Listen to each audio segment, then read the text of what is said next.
Buenos días a todos. Esperamos tener un estudio de la palabra de Dios que tiene que ver con algo que Dios ofreció al ser humano en el esquema de la ruptura de esa relación entre Dios y el hombre. Muy temprano en la historia de la humanidad, lamentablemente el ser humano no pudo guardar la obediencia a Dios y se quebró esa relación. Ustedes recuerdan la historia que hay en el huerto de Edén. Esa historia es importante porque Dios está enseñando al hombre, como escuché hace unos momentos. Adán aceptó por fe que fue creado por Dios. Aceptó por fe que el mundo fue creado en esos 7 días. Y no tiene problema alguno, no hay mancha alguna de contaminación sobre el soberano del universo en ese momento de la historia. No hay nada. Así que todo lo que Dios dice es limpio, puro, y Adán y Eva lo hacen. Tienen el privilegio de confirmar a Adán y Eva las enseñanzas de Dios a través de los ángeles. El Señor describe a ellos descendir a hablar con ellos, para enseñarles, eran los maestros. Así que Adán y Eva tienen la palabra de Dios pura, sin mancha, no hay nada que lo obstruya. Pero Satanás ha aprendido que la ley de Dios no es perfecta. Él así lo hizo aprender, así lo forzó.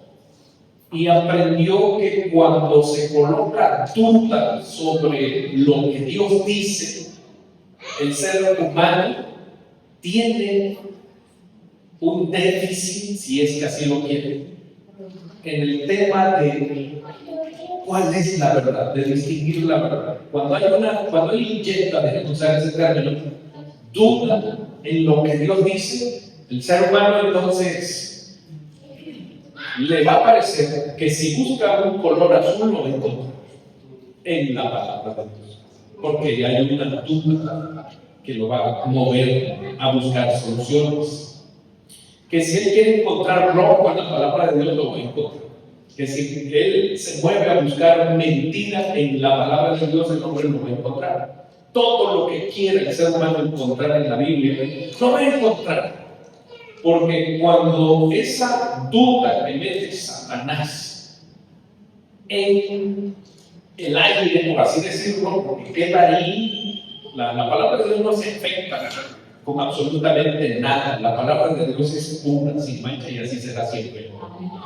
Pero el ser humano en su percepción, y ya se ha demostrado, sin pecado o con pecado, la tendencia entonces es que la duda es peligrosa. Es peligroso. Imagínense a los santos ángeles, los engañó. ¿Cuánto más ahora el ser humano estando en el pecado? Él tiene un propósito. Creo que Satanás al principio no dimensionó el problema de la duda en la palabra de Dios. No se imaginó cuánto iba a ser estragos, pero Dios había previsto esa parte.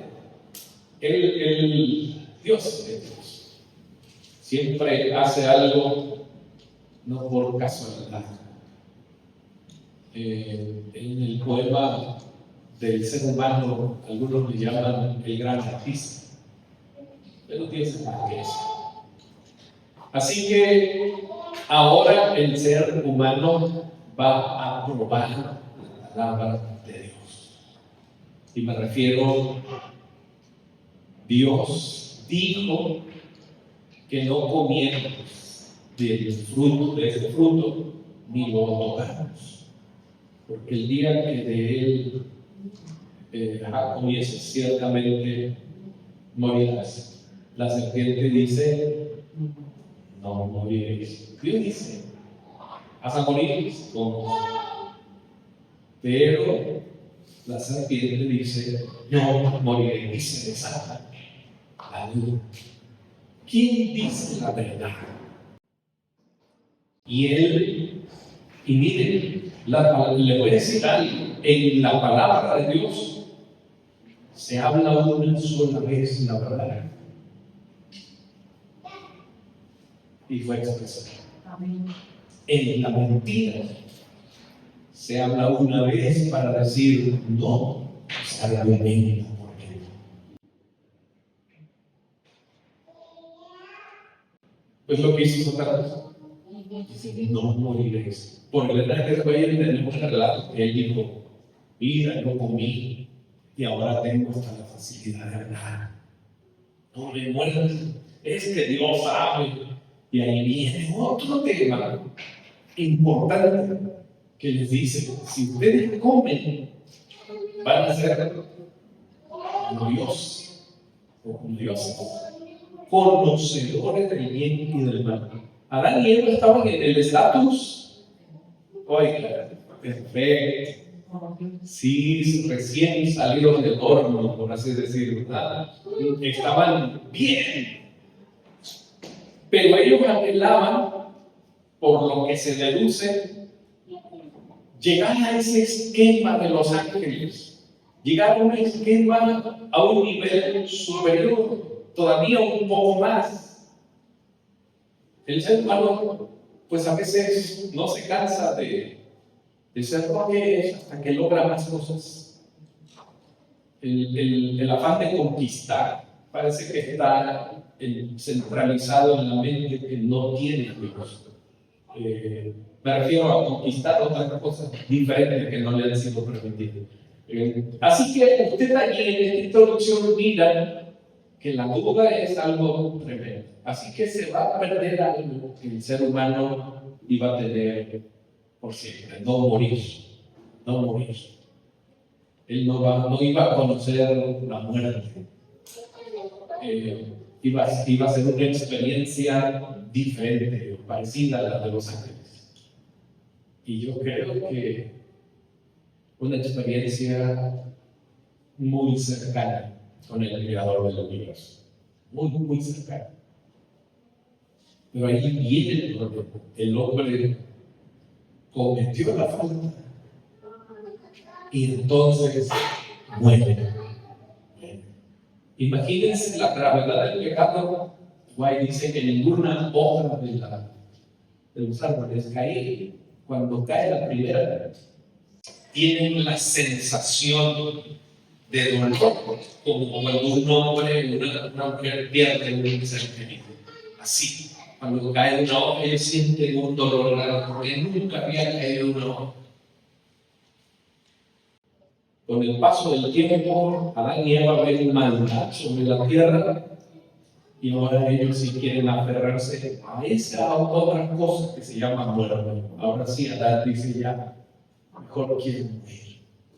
Ya no quiero ver todo esto que veo, se cansó de vivir así, entonces quiere morir. La muerte reinó hasta Moisés. Primero tenemos un ejemplo antes de mencionar eso, a Enoc. Es descrito como el anciano Enoc, un hombre que sabe que Dios existe, un hombre que ve la enormidad del pecado y él va a hacer algo que no todos están haciendo gracias en su generación. Se va a salir de la sociedad que tiene el problema grande de que si Dios es Dios o no es Dios. Él se va a refugiar, patriarca y profetas, describe que él se va al monte, a la montaña, y pasa tiempo hablando con Dios.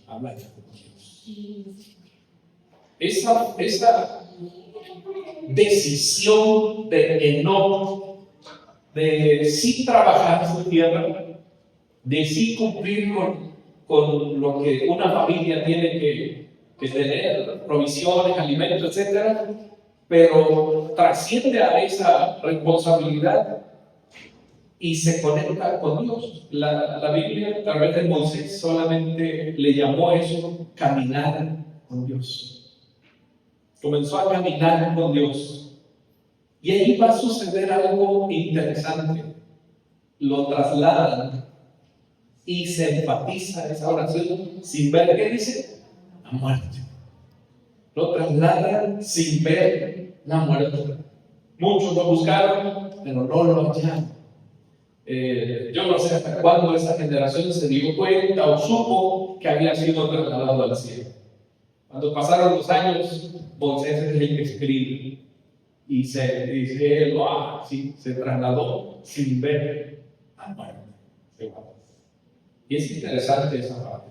Luego, años más tarde, Moisés mismo que muere, no sé en qué época del año, pero llegó el momento en que un hombre que había creído en Dios, que había visto a Dios, que platicó con él, que ejecutó sus ordenanzas, y lo proclamó, ahora va a ser resucitado.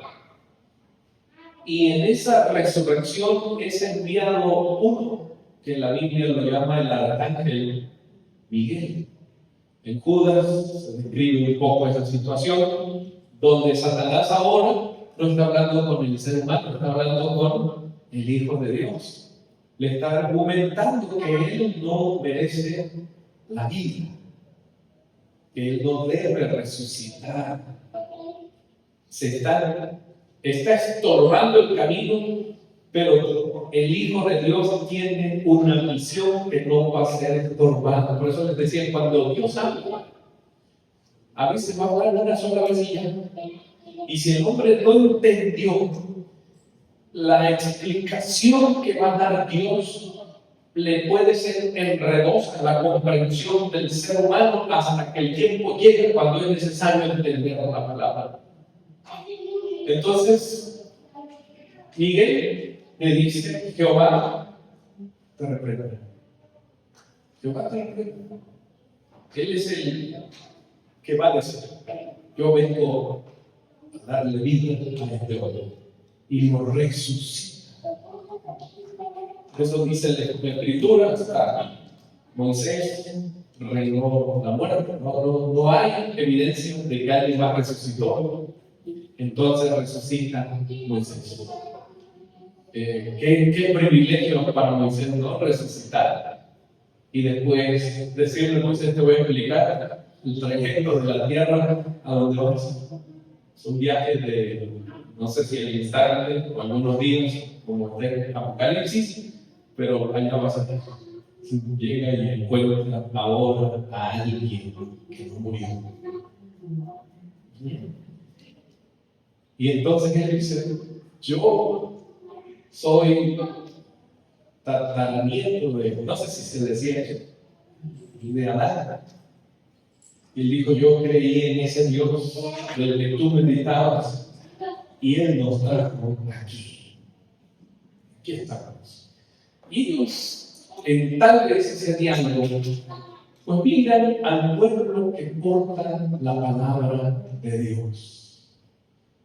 Tanto como Enoc y Moisés sabían que este mundo iba a perecer, miraron la segunda venida, miraron cómo el pueblo se iba a perder. Ellos no podían entender cómo tú y yo se lo entendimos y ellos no. Qué simple es creer en la palabra de Dios. Y va a ser necesario que para este mundo le sea enviado al Hijo de Dios. Dice el deseo de toda la gente, si no mal recuerdo, yo leí que en Jesús se cumplió la máxima revelación del carácter de Dios. En Jesús. Pasa otro poquito de tiempo y hay un hombre profeta renegón tremendo. Ustedes conocen a Elías, ¿verdad? Elías es parecido al temperamento de Jonás, así muy firme, muy determinado. Yo le decía esto y él se iba y lo ejecutaba, pero cuando dudaba, se iba hasta el extremo de la duda, ¿no? Eran como de esos polos opuestos, como ahora la sociedad le llama al ser humano bipolar, así, pero de un extremo. Y en medio de toda su lucha, Elías es considerado para ser trasladado vivo de México. Así es. Ahora son tres. ¿Ya? Ahora son tres. En tres etapas diferentes de la historia del pueblo de Israel. El pueblo de Israel tenía líderes muy buenos que no fueron llevados a cielo. El pueblo de Israel tuvo líderes, reyes perversos, una apostasía terrible, donde ellos tuvieron que actuar. Y ahí es la las primicias cuando Cristo resucitó. Ahora, cuando viene Jesús, ya creo que conectamos la historia. Así ya estamos listos. Ya conectamos toda esa parte, vida, muerte, vida, muerte, vida. Jesús viene y entonces Él dice que viene a darnos vida. Ahora Él va a hablar de la vida. El hebreo antiguo sí sabe que hay algo más que se promete. Cuando se habla de Isaías, cuando ellos leen Isaías, ellos anhelan volver a esas glorias antiguas y ver que el joven que muera de 100 años no será considerado bien, etcétera, etcétera. Ellos anhelan ese momento en la longevidad, va a volver. Y saben de algo más grande que le espera al ser humano. Y ya no ven ustedes a Satanás allí diciéndole: ustedes no van al cielo, porque él sabe que hay algo que no se puede meter duda a eso. Todo el mundo cree, perdón por lo que voy a decir, pero en ese concepto católico dicen algunos: hay vida en el más allá. Él sabe que va a ser su aliado para muchos. Ahora, pero Jesús va a decir algo: les voy a dar vida eterna. Y ahora miren el Evangelio de Juan 3:16. Yo sé que se lo saben. Comienza diciendo, ¿no? Porque de tal manera amó Dios al mundo que ha dado a su Hijo unigénito, para que todo aquel que en Él cree, ¿qué pasa? No se pierda, sino tenga vida eterna. Es tan simple ese evangelio que es casi imposible que el incrédulo, valga la redundancia, cree que va a tener vida eterna creyendo en el viaje. Y algunos le van a agregar: no es solo creer, también guardan los mandamientos. Y algunos le van a creer, pero tienen que ir a la iglesia. Pero tienes que, para que, sí, ya, esa parte, ya es creíble. No. Si ese evangelio se predicase solo Juan 3:16, hay mucha gente que nos va a decir que cree, ¿verdad? Y cuando escuchan a Jesús, pues hay más que 10 mandamientos. Es un mar de cosas que Jesús dijo, y esos no son gravosos, son cosas simples, sencillas. Es el estilo de vida del ciudadano del reino de los cielos. Así que ahí tenemos la primera parte. Jesús dijo a través de ese evangelio, lo escribió Juan desde luego, para que todo aquel que en él cree no se pierda, sino tenga vida eterna. Amén. Esto es lo que ofrece el Hijo de Dios, la vida eterna. Pero lo que ofrece el Padre es algo más grande que la vida eterna. Ahorita vamos a ir para allá. ¿Qué diferencia habrá entre vida eterna y vida inmortal? Porque el Padre dice que Él da la inmortalidad.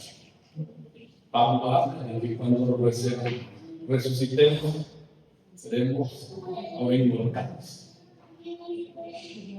¿Cuándo será la vida eterna? ¿Y cuándo será la inmortalidad? ¿No? Esos son temas interesantes. El ser humano va a hacer. Es algo especial el tema de la vida eterna. Pero también es algo especial. Y les comento sobre la inmortalidad. Pablo reconoció en sus cartas que hay uno que es inmortal, y ese es, y él es Dios. Hablando del único que tiene la inmortalidad es Dios. Fuera de él, ni Jesús. Porque murió su rey. Muere, resucita, pero él tiene un, voy a llamarlo así porque la verdad, esas cosas son para Dios. Él tiene como el don de ofrecer la vida eterna a quien él quiera o al que cree en él. Hoy vida eterna. Vamos a decir que un árbol que voy a dar a todos, y les doy a todos los que quieran. Pero en Dios, él dice, no, él oró y él dijo, mi Dios. Jesús le dice a Dios, mi Dios, no, o sea, mi Dios. Ese es el que tiene la inmortalidad. Pero Dios va a ser acá, es el Dios inmortal. Así que vamos a seguir leyendo. Juan 17:3. Vamos a seguir leyendo el libro de Juan 17. Me voy a apoyar con algunos otros versículos que hablan sobre la vida eterna. No vamos a hablar todo porque sí, son muchos, tanto en Juan como en las cartas. Muy bien, hermanos, ¿vamos bien hasta aquí? ¿Vamos bien? Voy a leer desde el versículo 1. Dice la palabra, Evangelio de Juan 17.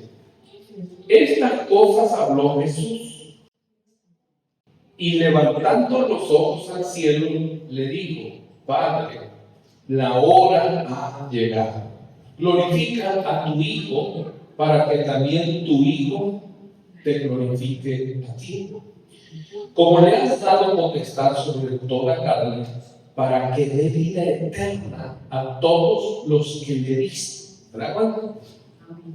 A todos los que les diste, le diste tú. Es decir, deriva de Dios el que yo dé la vida eterna a todos. Y él dijo, pero tiene que pasar algo, y ya llegó la hora. La hora es que glorifica, para que yo te glorifique, pues dándote resultados con aquellos que tú me diste. Voy a dar la vida eterna. Ya, se los voy a dar. Ya, esa hora ya llegó. Esa hora ya llegó. Y él en el 3 va a decir, y esta es la vida eterna, que te conozcan a ti. ¿Qué más dice? El único Dios verdadero. O sea, no hay otro. No hay otro. Primero, para la vida eterna ser otorgado, te deben conocer a ti. Y de paso, es el único Dios verdadero. Que te conozcan a ti y a quién más. Y a Jesucristo, a quien has enviado. Ahí ya tenemos las dos llantas de la motocicleta, ¿no? El detalle del cristianismo generalmente es que en esta época de la historia nos concentramos en el tema de Cristo Jesús. Cristo Jesús salva, y se inventan himnos de que no hay otro nombre para los hombres, y solo Cristo, y solo. Pero olvidamos la otra parte que Jesús dijo, que debe ser conocido el único Dios verdadero. El conocimiento va en dos cosas. Usted conoce de Jesús, hace bien, pero ahora conoce de Dios, el Padre, el único Dios verdadero. Esos son los dos rieles, por así decirlo, que deben ir juntos. Un tren le quitas uno, se va a descarrilar. Nos vamos a ir por otro lado. El conocimiento, esa palabra que dice ginosko, que es otra vez que aparece aquí, no es la misma que aparece en el Antiguo Testamento en relación de conoció a Adán a su esposa. Ese conocimiento tiene que ver con las cosas que Pablo llamó recónditas de Dios, que le son ocultas. Él habla del misterio revelado de Dios. De ese conocimiento se trata aquí. ¿Quiere conocer de Dios? Vuelva a la palabra de Dios. Hoy nos perdemos muchísimo en el tema del conocimiento de Dios. Queremos esquematizar a Dios en 20 lecciones para que una persona lo conozca. A veces queremos esquematizar a Dios en preguntas, respuestas, está bien, pero el tema es simple, que te conozcan a ti. Que conozcan a ti. Es una experiencia personal. Nunca lo lograremos si el ser humano no se somete a conocer a Dios. El ser humano cree que cumpliendo con festividades agrada a Dios y ya está cumpliendo. El ser humano ya cree que con hacer muchas cosas conoce de Dios. Y aquí está Jesús explicando en el versículo 6, miren cómo está escrito. Dice, he manifestado tu nombre a los hombres que del mundo me diste, tuyos eran, y me los diste y han guardado tu palabra. Y estamos hablando del Antiguo Testamento, ¿verdad? Ellos han guardado la Torá, han guardado esa parte especial. Así que estoy listo para dar vida eterna. Así que aquí vamos a ir casi aterrizando esta primera parte. Jesús da vida eterna a todos. Todos los que los quieran recibir. Esa vida eterna no significa, de acuerdo a la experiencia que estamos viviendo allí, no significa que si Leo tiene hoy vida eterna, ya se salvó, no va a morir.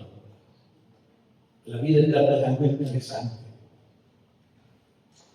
La vida eterna, parece que Jesús lo explica mejor cuando muere Lázaro, ¿verdad? Tener la vida eterna no significa no morir. Jesús le dice, el que cree en mí, ¿qué pasa? Aunque esté muerto, vivirá. ¿Crees esto? Y ella lo relaciona con el día postrero. Sí, Señor, yo he creído en eso, que mi hermano va a resucitar en aquel día, etcétera, etcétera. No te dije que si cree, duras, etcétera, etcétera. La vida eterna que Dios concede al ser humano se comienza a disfrutar desde cuando conoces a Jesús y al Padre. Comienza tu experiencia de tener vida eterna. Pero si mueres por alguna causa, creyendo en Cristo, el que cree en mí, aunque esté muerto, ¿qué va a pasar? Vivirá. Esa es la vida eterna. Y si pregunto ahora, ¿cuántos tienen vida eterna hoy? ¿Qué diríamos? Sí. Ajá. Que sí, esa es la vida eterna, la tengo ahora. Pero si te mueres, no importa, morir eterno, voy a resucitar eterno. Eso es algo especial que Jesús ofrece al ser humano. Muy bien, ¿quedó claro hasta aquí? Eso es lo que yo he entendido. Eso es lo que yo he entendido y esa es la experiencia que he mirado con estos tres hombres que le mencioné. Ellos creyeron en la palabra. Como seres humanos se equivocaron, como Moisés, como Elías, pero nunca se quedaron en ese mismo lugar. Siempre estuvieron conectados con Dios. Después de que Elías estuvo dudando un poco, mátame, Señor, yo no soy mejor que mis padres. Dios no le discutió nada de eso, lo recuperó. Y todavía le dice, a ver, levántate que un largo camino te espera. Dice, bueno, pues ahí ya voy. Y fue largo el camino, ¿no? Y luego, después de que estuvo en la cueva, que le dijo, vete, regrésate y ahí entra así, úngeme a tal persona por ahí. Y dice, para que no te sientas mal, no úngeme al otro que te va a suceder a ti. Y en la escuela de los profetas, que se estudiaba de la palabra de Dios, hermanos, sabían que él se iba a ir y él también sabía. Él también se sabía de esa parte. Es una conexión especial. Conocedores de Dios, el Padre, por así decir, y al Hijo. Ese conocimiento está en la palabra de Dios, no más. Y como mensaje final de esa primera parte, yo solamente diría, no dude de la palabra de Dios. Amén. No acepte dudas de otros, no escuche dudas de otros, porque Satanás es muy astuto, nos va a hacer dudar. Pues está escrito en el Evangelio de Mateo 24, ¿verdad? Por el aumento de la maldad, ¿qué pasa? El amor de muchos va a enfriar. La duda destruye, Satanás destruye a los que creen en Jesús, a los que creen en Dios. Bueno, vamos a ver algunos otros versículos que refuerzan esto. Juan 10:10, solamente por terminar, pero son muchos los versículos que hablan sobre la vida eterna. El ladrón no viene sino para hurtar y matar y destruir. Y yo he venido para que tengan vida y para que la tengan en abundancia. Que no lo pase como los de los judíos, que están queriendo literalizar el texto. Es que vamos a vivir muchos años. No, a lo mejor nos toquemos, pero vamos a descansar con una esperanza. Yo sé que los muertos quedan cero, nada. Todos sus almas, todos quedan en el olvido. Pero Pablo dice que los muertos oyen, porque van a oír la trompeta y los muertos en Cristo van a resucitar primero, ¿verdad? Es algo interesante cómo Pablo interpreta varias cosas que están en el Antiguo Testamento. Hay algo que la deidad hizo con el ser humano, es formarlo y darle lo que en español decimos un soplo de vida, pero cuando venga Cristo Jesús a esta tierra, dice Pablo, con voz de arcángel, con voz de mando, con trompeta de Dios, y los muertos en Cristo resucitarán primero. Y luego en Apocalipsis hay unas palabras que se dicen 3 veces: despertaos, despertaos, despertaos los que dormían en el cuerpo. ¿Para qué hablan si los muertos? Es su poder, la palabra, su poder. Es impresionante esa parte. Vida eterna. Es algo abarcante el tema de la vida eterna para quien la recibe, pero por circunstancia muere. Va a volver a vivir. Primero, 6:16. Vamos a leerlo, no pasa nada. Dice: mas tú, oh hombre de Dios, huye de estas cosas. Sigue la justicia, la piedad, la fe, el amor, la paciencia, la mansedumbre. Pelea la buena batalla de la fe. Echa mano de la vida eterna. Dice: a la cual asimismo fuiste llamado, habiendo hecho la buena profesión delante de muchos testigos. Y ahora en el 13 el Padre encomienda: te mando delante de Dios, que da vida a todas las cosas, y de Jesucristo, que dio testimonio de la buena profesión delante de Poncio Pilato, que guardes el mandamiento sin mancha ni reprensión hasta la aparición de nuestro Señor Jesucristo, la cual a su tiempo mostrará el bienaventurado y solo soberano Rey de Reyes, Señor de Señores.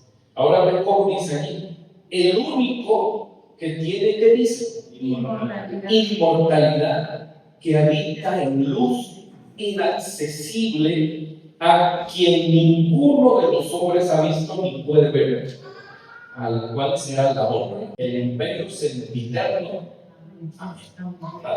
Ese que habita en la luz inaccesible, ¿quién es? El Padre, ¿verdad?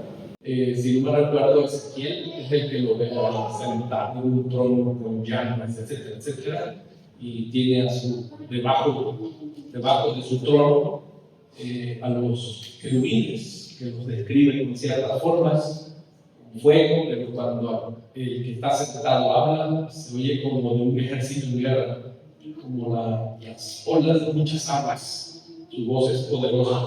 Ese es el que la Biblia llama único. Y se da cuenta que esa palabra único no es exclusivo para el Hijo de Dios. El único es como una frase que se va a usar siempre en las cosas celestes. Al Hijo de Dios es el unigénito, al que va a poseer la inmortalidad y nadie más es el Padre, y menciona al único que tiene inmortalidad. Y de ahí discute que no hay más, no hay otra cosa. Así que ya estamos entrando a ese tema importante sobre la inmortalidad. La inmortalidad es algo, es como una fuente inagotable, pero la vida eterna es algo que depende de él.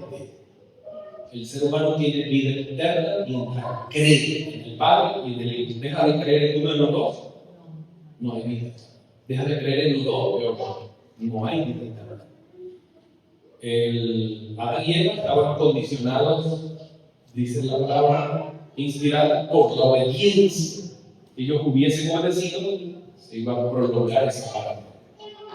Y viene derivado de un alimento que era el árbol de la vida. Recuerdan ustedes que fue escrito: vamos a expulsarlo para que no extienda su mano y coma de esa mano. Así que deriva de la vida inmortal, solo Dios la posee. Hay algo que quiero compartir en 1 Corintios 15. Vamos rápido allá. 1 Corintios 15:53. A ver si leemos antes, siempre es bueno a veces leer un poquito de contexto. Hablando de los muertos que van a resucitar, si leemos el 15 completo está mucho mejor, porque adquirimos una dimensión mejor. Pablo va a decir que algunos dudaron de la resurrección, pero él dice: si Jesús no resucitó, pues nuestra predicación, nuestra esperanza es en vano. Si para este mundo solo vivimos para morir, pues no tiene sentido. Pero nosotros creemos que Jesús murió y resucitó. Y luego él habla de esa parte, ¿verdad? Miren, vamos a leer desde el 43. Dice así: se siembra en deshonra y resucitará en gloria. Se siembra en debilidad y resucitará en poder. En mi Biblia, en esta versión Reina Valera, dice: se siembra en cuerpo animal y resucitará en cuerpo espiritual, hablando de cómo es esa transición que hay en la resurrección. Y él dice: porque hay cuerpo animal y hay cuerpo espiritual. Así también está escrito: fue el primer hombre, Adán, alma viviente. Y aquí presta atención: y el postrer Adán, ¿qué va a ser? Espíritu vivificante. Y ahí vamos teniendo sentido esta parte. Si alguno muere con la vida eterna, Dios lo llama a la vida, pero resucita ya no siendo con la textura del ser humano. Es decir, Pablo dijo: carne no puede heredar la vida. Entonces, ahora aparece algo con lo que Jesús resucitó cuando anduvo en la tierra. Se dan cuenta que las puertas estaban cerradas con candado, donde estaban reunidos los discípulos. Y el autor lo escribió cuando él dice que entró estando las puertas cerradas. Y todos se espantaron y él dijo: paz a vosotros, shalom, tranquilo, soy yo. Tomás, que dijo: hasta que lo toque y no voy a creer, ¿verdad? Y algunos dijeron que es un fantasma, y él dijo, no, o es un espíritu, no, todo espíritu no tiene esto ni esto como veis que yo tengo. Es una textura, por así decir, diferente, lo puedes tocar, pero está la habilidad de pasar una puerta como que estaba cerrada. ¿Sí me doy a entender? Se habla de un espíritu, pero vivificante, es una palabra muy especial que tendrán los que resucitan. Incluso los que queden vivos se habla de que también lo tendrán, pero serán transformados. Ahora, si vamos analizando un poquito más, me quedé en el 45. Dice, más lo espiritual no es primero, sino lo animal, luego lo espiritual. El primer hombre es de la tierra terrenal, el segundo hombre, que es el Señor, es del cielo. Así es el terrenal, así también los terrenales. Así es el celestial y así también son los celestiales.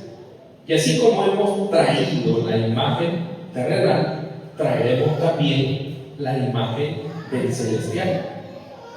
Y aquí mucho oído y mucho ojo. Vean lo que dice el apóstol Pablo en el 15:50. Por eso, después de todo lo que le dije, dice, por esto digo, hermanos, que la carne y la sangre no pueden heredar el reino de Dios, ni la corrupción hereda la incorrupción. Por eso le está hablando de eso. Nosotros, así como estamos, no podemos heredar esa parte. Y él viene del 51 a revelar algo que no está escrito todavía, no estaba escrito en ninguna parte. He aquí les digo un misterio: no todos dormiremos, pero todos seremos transformados. En un momento, en un abrir y cerrar de ojos, a la final trompeta, porque se tocará la trompeta, y los muertos serán resucitados, como dice, incorruptibles, y nosotros seremos transformados. Y aquí viene el premio, lo bueno, en el 53, porque es necesario que esto corruptible se vista de incorrupción, y esto mortal, ¿qué dice? Impresionante para mí esto. Ahora el ser humano se va a vestir, ya no dice de vida eterna, que ya la tiene. Ahora se va a vestir de inmortalidad. Pero ¿cómo está de que el único que es inmortal es el Padre? Y ahora el ser humano va a ser vestido de inmortalidad.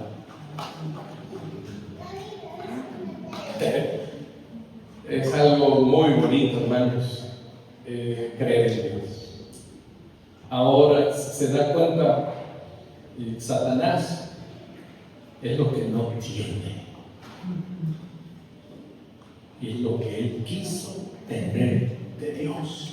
¿Y cómo es posible que se la soledad si lo van a tener? Amén. Y yo, que procuré. Satanás no tiene inmortalidad. Puede tener la herencia de esa vida longeva o eterna, quizá, pero condicionada hasta que Dios quiere pasar. El ser humano tiene vida eterna cuando cree en el Padre, cree en el Hijo, y lo puede mantener así, muere, se levanta y tiene vida eterna, pero será inmortalizado. Será inmortalizado. Y así dice Pablo en Tesalonicenses, y así estaremos para siempre. No usa la palabra eterna, ni nada condicionado, se usa la palabra siempre. Algo continuo que no acaba, para siempre con el Señor. Esto requiere mayor investigación, desde luego, en el sentido de comprender mucho mejor que Dios, cuando ama a su pueblo, lo ama vastamente. Dios nos ama demasiado, ¿no? Por eso Juan 3:16 dice: mire, contemplen, observen el gran amor de Dios que hasta nos dio el Hijo, para que todo aquel que le cree no se pierda, sino tenga vida eterna. Si ya tiene la vida eterna, qué hermoso será ahora ser revestido de inmortalidad. Y es todo un proceso que Pablo nos habló y lo está escribiendo a esos corintios rebeldes, pecadores, terribles, que les fue entregada esta carta especial, donde en las santas cenas o cenas del Señor, que era para recordar algo que Dios había dicho, se iban a comer sus dientes, se iban a embriagar, donde la mujer, con el concepto grecorromano, griego, etc., quería tener allí participación para discursos entre político y religioso. Pablo dijo: esas mujeres caían en la congregación. ¿Quién debe estar hablando de eso? Y si tienen dudas de algo allá en su casa, tienen que preguntar, porque era algo incontrolable, era una iglesia ingobernable. Pero él decía: yo preferiría morir, pero más que morir, prefiero mejor vivir para seguirle explicando sobre el tema de Dios. Pareciera algo inmerecible esa carta para ellos, pero les reveló una cosa bastante grande para ellos. No sé cuántos lo aprovecharon, no sé si hoy en Corinto, no sé cómo se llama ahora, hay iglesias que creen en esto, no lo sé. Pero si hoy tenemos esta bendición para nosotros, creo que es necesario aprovechar. Número 1, ¿dónde invierto mi mayor tiempo? Número 2, ¿qué cosas son las que más medito en mi mente día con día? Pablo habló de las cosas materiales y dijo que es considerado pérdida. Hablando de eso. Y él lo mencionó: para mí, el vivir es Cristo y el morir es ganancia. Si una vez más nos hemos enfocado en los bienes de este mundo, bueno, Dios te ha bendecido, está bien, pero la mayor meditación de tu corazón debe estar en las cosas celestiales, porque es allá donde vamos, es allá donde viviremos, y va a ser algo especial, vida inmortal a los que heredaron la vida eterna en este mundo, y ya viviremos para siempre, 1000 años, y después venimos aquí a una tierra restaurada, como lo dice Pablo, con cuerpos totalmente diferentes. Y así está escrito esta parte. Así que el apóstol Pablo termina en el 16:21 diciendo, bueno, aparte del 20, os saludan todos los hermanos, salúdense los unos a los otros con ósculo santo. Yo, Pablo, escribo esta salutación de mi propia mano. Y qué duro, ¿no? Y el que no amase al Señor, el Señor viene. ¿Que no quiere creer esto que les acabo de decir? Adiós. Y Él es el Señor que a mí. ¿Me creyeron? Hicieron bien. Y si no me creyeron, se hagan el tema también de eso. Porque el Señor viene. Pablo murió, fue decapitado según la tradición. Tiene vida eterna, pero está muerto. Va a tocar la trompeta, va a resucitar al inmortalizado. De Jesús, heredamos la vida eterna, y del Padre, la inmortalidad. Dios nos ama bastante. No desaprovechemos esta gran oportunidad. El Señor les bendiga.